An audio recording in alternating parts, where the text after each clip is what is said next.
እንደ ኮሜዲያን እሸቱ ያለ አደገኛ የሚዲያ ሰው እሸቱ በህገወጥ የሰዎች ዝውውር ላይ ጭራሽ ከስራው ይተዋል ስንል ዳናዊት መክበብና ጓደኞቿን በተመለከተ አንድ አስገራሚ መረጃ ወጥቷል። በመቶ ሺዎች የሚቆጠር የዜጎች ገንዘብ በማጭበርበር ሳልወድ በግድ ተሸንፌያለሁ። በዚህ በካናዳ ጉዳይ ማለት ነው። ብዙ ገንዘቦችን አወጥተናል። አጠቃላይ ወደ 400። የታደራችሁ እንዴት ዋላችሁ? እንዴት አመሻችሁ? ዛሬ ሰበርና አዲስ በሆኑ መረጃዎች ተመልሼ መጥቻለሁ። ይህንን ቪዲዮ ከመጀመራችሁ በፊት ላይክ ማድረጋችሁ እንዳትረሱ ለብዙዎች እንዲደርስ፣ እንዲሁም ሼር አድርጉ። ኮሜንት ላይ በዚህ ቪዲዮ የተማራችሁትን ነገር አስቀምጡልን። ቀጥታ ወደ ዕለቱ ቪዲዮ ወስዳቸዋለሁ። በህገወጥ የሰዎች ዝውውር ላይ ጭራሽ ከስራው ይተዋል ስንል ጭራሽ በውድ የሚከፈሉ የማስታወቂያ ባለሙያዎች እየተቀጠረ እኔ ጋር የኤአይ ስልጠና ካልሰለጠናችሁ ወደ ውጭ ሀገር ለመሄድ አቅሙ የላችሁም ደላላ ይበላችኋል። ኤአይና ወደ ውጭ ሀገር መሄድ ምን አገናኘው? አንድ ሰው እኔ ጋር ካልሰለጠነ ደላላ ያጭበረብራችሁ። አንተ አልነበርክ እንዴ ደላላ እየሆንክ የነበረው? ይሄ ደግሞ ማን ነው? ማስታወቂያ ባለሙያው ናታን ጌታቸው። አንተ ሀብታም ሴት ጠብሰህ አግብተሃል አልተባለም እንዴ? የብር ችግር አለብህ እንዴ? ወይስ ህብረተሰቡን የማጭበርበር ሱስ አለብህ? ወይስ በጣም በውድ ነው እያዋጣችሁ ነው? ይሄ ነገር እሸቱ ጭራሽ ተቃፍጦት ማለት ነው። ጭራሽ አሁን ምን እያለ ነው? እኔ ጋር የኤአይ ስልጠና ያልሰለጠኑ ሰዎች ወደ ውጭ ሀገር ለመሄድ ይቸገራሉ። የኤአይ አንተ አንደርስታንድ አድርገዋል? ኤአይ ማለት ምን ማለት ነው? አንተ ወይ ሶፍትዌሩን የምታስተምረው ኮዱን በት እግዚአብሔር አረ በመድኃኒዓለም እየተሳሰብን አረ መንግስት አራስኩም። እንግዲህ ቪዲዮውን እንደተመለከታችሁት ነው። ሰሞኑን ሶሻል ሚዲያ ላይ አነጋጋሪ ከነበሩ ክስተቶች መካከል እንግዲህ አንደኛው የኮሜዲያን እሸቱ ነገር ነውና በዚህ ደረጃ ላይ ህዝቡ ተነስቶበት ነው የሚገኘው። እስቲ ይህንን ቪዲዮ ላስመልክታችሁና በጣም በቁጣ ውስጥ ሆነ ነው የሚናገሩት። ምክንያቱም የተደረገባቸው ነገር ራሳቸውን የሚያውቁት። ይህንን ወንድማችንን እናድምጠው። እንደ ኮሜዲያን እሸቱ ያለ አደገኛ የሚዲያ ሰው የኢትዮጵያውያንን የአስመሳይነት ስለልቦና ቀድሞ የተረዳ ሶሺዮሎጂስት ለኮሜዲያን እሸቱ አድርሱልኝ። በጣም ነው ማደንቀው። ባይዞኝ በጣም ነው የሚገርመኝ እያንዳንዷን ነገር እንዴት ወደ ቢዝነስ እንደሚቀይራት። ልክ ፎሎ የሚያደርገው ካጣ ወይ ሰብስክራይብ ካጣ ዩቲዩብ ላይ ከቀነሰበት ምን ያደርጋል? ያረዳ ልጅ ቤተክርስቲያን ያሰራል። አሜሪካን ሀገር ለሚኖሩ ሰዎች ቤተክርስቲያን ያሰራል። እውነት እነሱ መስራት አቅቷቸው አይደለም። ግን አየህ ከዲያስፖራ ሰብስክራይብ ስታገኝሳ ገብቶሃል።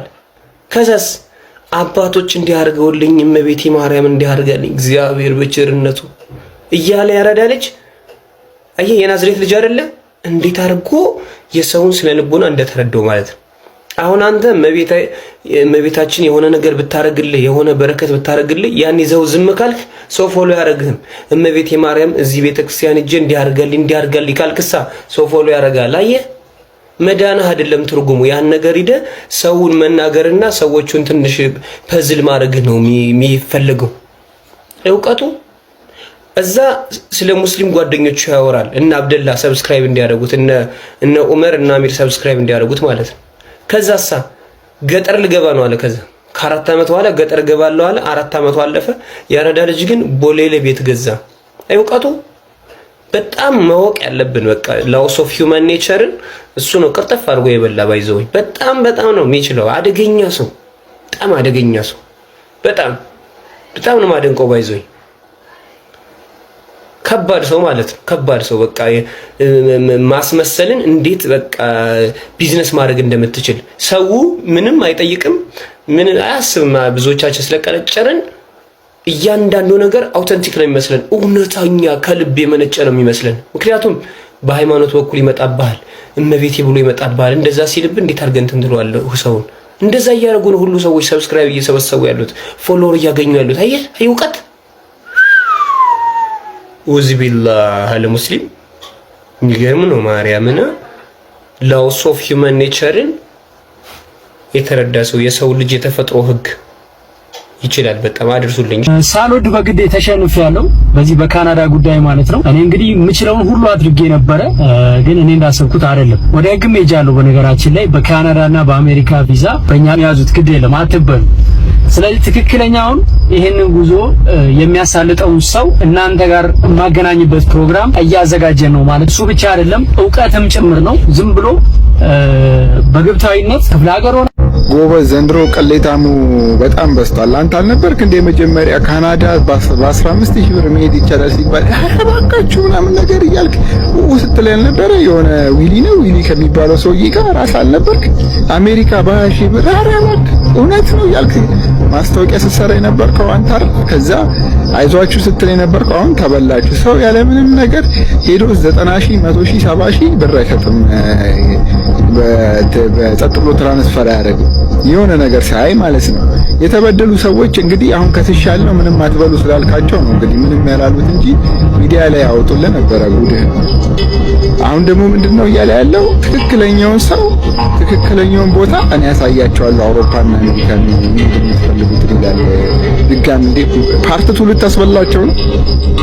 ፓርት 2 ልግጣቸው አረባካውን አንተ እንደው ቤተክርስቲያን ነጠላ አንጠልጥለህ ማለት ነው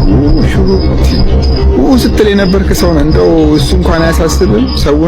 የሰውን የልብ ትርታ አይተህ ተረድተኸው እንዴት ሙልጭ እያደረክ ገንዘቡን ትዘርፋለህ? መክበብና ጓደኞቿን በተመለከተ አንድ አስገራሚ መረጃ ወጥቷል። የፕሮግራም አስተዋዋቂ ዳናዊት መክበብና 4 የሥራ ባልደረቦቿ በመቶ ሺዎች የሚቆጠር የዜጎች ገንዘብ በማጭበርበር ወንጀል ተጠያቂ እንዲሆኑ የቀረበባቸው ክስ በፌዴራል መጀመሪያ ደረጃ ፍርድ ቤት ቦሌ ምድብ ችሎት መታየት ጀምሯል። ከአዲስ አበባ የሚሰራጨው ኢትዮፒካ ሊንክ ሬዲዮ ፕሮግራም እንደዘገበው ይህ ክስ በዳናዊት ዝናና በማስታወቂያዎቿ እውነተኛነት ላይ ከባድ ጥያቄዎችን ያስነሳ ሲሆን የፍትሐ ብሔር ክሱ በዋናነት ያተኮረው ወደ ውጭ ሀገር እናወጣቸዋለን በሚል ተስፋ ከዜጎች በተሰበሰበ ገንዘብ ላይም ነው ተብሏል። ይህ ክስ በዳናዊት ዝናና ማስታወቂያዎች እውነተኛነት ላይ ከባድ ጥያቄዎችን ያስነሳ ሲሆን የፍትሐ ብሔር ክሱ በዋናነት ያተኮረው ወደ ውጭ ሀገር እናወጣቸዋለን በሚል ተስፋ ከዜጎች በተሰበሰበ ገንዘብ ላይ ነው ተብሏል። እንደ ከሳሾች ዝርዝር መረጃ ኤቢኤል ኮንሰልታንሲ የተባለው ድርጅት ቤተልሔም ታደሰ፣ ገሊላ በለጠ፣ አቤል ተስፋይና ዳናዊት ወይንም ወላንሳ መክበብ ከእያንዳንዱ ተበዳይ 437,000 ብር ተቀብለዋል። ይሁን እንጂ ተከሳሾች ቃላቸውን ባለመጠበቃቸውና ገንዘቡንም ለመመለስ ፈቃደኛ ባለመሆናቸው በአጠቃላይ 13 ሰዎች በጋራ በመሆን የሕግ የበላይነት እንዲረጋገጥ ለፍርድ ቤት አቤቱታቸውን አቅርበዋል። ይህ ክስ ከዳናዊት ጋር በተያያዘ ትልቅ ትኩረት እንዲያገኝ ያደረገው ተበዳዮቹ ለድርጅት ገንዘባቸውን የሰጡት እሷ በሰራችው ማስታወቂያ ላይ ያላቸውን እምነት መሰረት በማድረግ መሆኑ ነው። የተደነገገው ማስታወቂያ አነጋጋሪ ወይንም ወኪሉ የመረጃውን ትክክለኛነት የማረጋገጥ ግዴታ አለበት የሚለውን ሕግ ዋቢ በማድረግ ዳናዊትም ሆነ ድርጅቱ ለደረሰው ጉዳት በአንድነትና በነጠላ ተጠያቂ መሆን እንዳለባቸው ያሳስባል። ጉዳዩን እየተመለከተ ያለው የቦሌ ምድብ 4ኛ ፍትሐ ብሔር ችሎት የቀረበለትን የክስ ሰነድ መርምሮ ውሳኔ ለመስጠት ለየካቲት 27 ቀን 2018 ዓ.ም ተለዋጭ ቀጠሮ ሰጥቷል። ይህ የፍርድ ቤት ውሳኔ ታዋቂ ግለሰቦች ለሚያስተዋውቋቸው ድርጅቶች ያላቸውን የሕግ ተጠያቂነት ወሰን የሚያሳይ በመሆኑ በብዙ የተሰቀለችዋን ማርያምን እንሰብካለን። እንዲው በአዛኝቷ እንዲው በቅድስት ድንግል ማርያም ይዣቸዋለሁ። ይሄን ቪዲዮ ከናንተ መፈልገው ይሄን ቪዲዮ ሙሉ እንድትመለከቱልኝና ሼር እንድታረጉልኝ ነው። አሁን የአብይ ጾም ነው። ክፉ ልናገራት አይደለም፣ ግን ኦርቶዶክሳዊ አስተምሮትን ላስተምራት ነው። በመጀመሪያ እኛ የምንሰብከውም የምንሰግድለትም የተሰቀለውን ኢየሱስ ክርስቶስን ነው። ቅድመ ዓለም የአብ ልጅ ከብርሃን የተወለደ ብርሃን፣ ከእውነተኛ አምላክ የተወለደውን እውነተኛ አምላክ፣ ከፀሐይ የተወለደውን ፀሐይ፣ ድህረ ዓለም ደግሞ የእናታችን የቅድስት ድንግል ማርያም ልጅ በመስቀል ላይ ስጋውን የቆረሰውን ደሙን ያፈሰሰውን በፍጹም ሰውነት በፍጹም አምላክነት በተዋህዶ ያለመቀላቀል ያለመለወጥ ያለመለየት አንድ የሆነ አምላክን ነው የምንሰብከውም የምናመልከውም። እናመልከው አብ ወልድ መንፈስ ቅዱስ አንድ አምላክ ነው። ኢየሱስ ክርስቶስ በተለየ አካሉ ዓለምን እንዳዳነ እናምናለን። እህቴ በደንብ አድርገሽ አዳምጪ። እኛ ማርያምን አናመልካትም፣ ማርያምም ተሰቀለች አላልንም። አንቺ ከአፍሽ የሚወጣውን ንግግር ልትቆጥቢው ይገባል። አየሽ አይደለ? ትክክለኛ ወንጌል ትክክለኛ መንፈስ ቅዱስ ሕይወትሽ ውስጥ ስለሌለ ያለሽ አማራጭ የሌላውን ቤተ እምነት መንካትና የሌላውን ቤተ እምነት ማዋረድ ነው ስራሽ። የመልክሽ ክፋት የአፍሽ ክፋት ብዙ ገንዘቦችን አወጥተናል። አጠቃላይ ወደ 437,700 አወጥቻለሁ። እኔ አሁን ከክፍለ ጋር የሚመላለሰው ከዛም በላይ ገንዘብ አወጥቻለሁ። መጨረሻ በዛ እንትን እያለን ያው ፕሮሰሱ በቃ አልቋል። አሁን ወደ ውጭ ጋር ቲኬት ምናምን መቁረጥ አለበት ብላችሁ በቃ ቲኬትንም የቲኬት ገንዘብን አስገብተን አካውንት ላይ እስከዛ ቀን ተዘጋጀ ብላ ገንዘብንም የምንዘጋጀው ነገሮች ልብስ ሻንጣሙንም አዘጋጅተን ቤተሰብ ሊሸኝ ራሱ እስከ አዲስ አበባ መጥቷል። ከመጣን በኋላ ያን ቀን አልሆነም ነገ ተነጎዳ እያለች በቃ ብዙ ነገር መከራዎችን አሳየች። እስከዛም ገና ሌላ በደል ያው በፖሊስ ማባረር የግል ጋርድ ጠብቃ ማፋን ማስመታት እኔ አሁን 2 ቀን እንደዚህ በቃ ሌላ ይገካል ነው አስተረፈኝ። ለሁለት ሆኖ አፍኖ ነበረ። እንደዛ ነገሮች በደሎች ደርሷል። እንኳን ጠይቀን ጠይቀን ወደ መንግስት አካል ላይ ብንሄድ በየቦታ ስንሄድ ፊትን ማግኘት አልቻለንም። ፖሊስ ጣቢያ ስንሄድ በቃ ምላሽ ሆኖ በቃ ግልጽ ሆኖ ነገር ማግኘት አልቻለም። የፌደራል ፖሊስ ሄደናል። የተለያዩ ቦታዎችን ገብተን ለኛ ፊት የሆነ ነገሮችን አላገኘንም። አሁን ከኔ ጋር ከክፍለ ሀገር የመጡ ልጆች ብዙ ልጆች ናቸው። አሁን ራሳቸውን በቃ መምጣት ትራንስፖርት አወጡ መምጣት ራሱ አልቻሉም። ተስፋ ቆርጦ ቤት ሌሎቹ የተለያዩ ሱስ ውስጥ የገቡት ሰው መጥቶ የራሱን ያጠፉት አሉ። ከኛ ውስጥ በጣም ብዙ ልጆች ተበዳዮች ናቸው። አሁን በግሩፕ ላይ ስናይ ከ500 በላይ ነው ልጆቹ። እኔ በህጋዊ መንገድ ላይ ስናየው ፕሮሰስ ቤቱ የተደረጉ ነገሮች ብዙ ነገሮች ትክክለኛ ነገር ይመስላል። ህጋዊ ፍቃድ አለ እና ታዋቂ አርቲስቶች ናቸው ማስታወቂያ ሰሩት። በዛ ሁኔታ አይቼ ነው እኔ ፕሮሰስ የጀመርኩት። ግን ያን ምላሽ ገንዘቡ ይመለሳል የሚባለው በውሸት እንትን ነው የምታረገው እንጂ ትክክለኛ መልስ ማግኘት እስከሆነ አልቻልንም። እኔ አሁን መቼ ነው የተመዘገብከው? ምን ያክል በዚህ ጥያቄ ውስጥ አለ ማለት ነው? አሁን 2015 አካባቢ ነው ፕሮሰሱን የጀመርኩት እኔ እስከ 16 ያልቃል ሲባል ነው ወደ ከ2 ዓመት በላይ ሆኗል ማለት ነው። 2 ዓመት አካባቢ በ6 ወር ያልቃል ነው የተባላችሁ። አውሮፓ መጓዝ እንደሚችሉ ያውቃሉ። ቸርነት ፈቃዱ ነኝ የኒዌይ ኢትዮጵያ ብራንድ አምባሳደር። ስሙን ቀይሮ መጣለና አዲስ ማጭበርበሪያ መንገድ መጥቷልና ዛሬ የሚያስተዋውቁት ነው ኒዌይ ይባላልና ኒዌይ ኮንሰልታቲቭ ኤንድ ትራቭል እንደሚባለውና አዲስ ነው። በ350 ሺህ ብር የት እንልካችኋለን ዩሮፕ እንልካችኋለን እያሉ ያስተዋወቁ ነው። ይሄ ህዝብ አሁን የሚሰራበትን ባጃጅ የሚሰራበትን መኪና የሚኖርበትን የእናቱን ቤት አሽጦ ዩሮፕ ገባለሁ ብሎ ብሩን አስረክቦ ቁጭ ይላል።